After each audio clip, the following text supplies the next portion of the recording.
Hello বন্ধুরা, এই যে দেখেন আমি আইছিলাম গড়াইমারি ফাংশনে। ফাংশন ভালোই রকম চললো। এই যে ইতিমধ্যে দেখেন এই যে মার্ডার হয়ে গেছে একবারে সেই মার্ডার। তো আমরা এখানে মানুষ সব মানে গেছে গা, পুলিশে খেদে দিছে সব। তো এখানে আমরা মানে মানে হোনা চহে ঘোরাঘুরি করবা নিছি। যে দেখেন কি অবস্থা হয়েছে। আর এত মানুষ আছে, আলে এক দাবারে মানুষগুলো সব গেছে গা। আর গেছে গা মানে পুলিশে সব খেতে দিছে।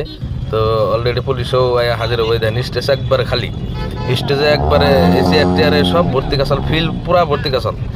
মানে এই মানুষগুলা এত আশা করে আইছে আর এত মানে সুন্দর করে মানে ফাংশনটা চলছাল। এই যে দেন পুলিশ ভর্তি একবারে, পুলিশে হাজির একবারে, মানে দুনিয়ার পুলিশ আছে, এমবুরা পুলিশ আছে, অম্বুরা পুলিশ আছে। তো আমরা এখানে মানে বাড়ি ফেলে জামগা, সব মানুষ গেছে গিয়ে। তো দেখেন এই যে মানুষটা কিভাবে মারছে, একবার ডাইরেক্ট বউয়ের মধ্যে বাজিয়ে টান মাইরা একবারে মানে কয়া যায় যে একবার ভারী ডাইরেক্ট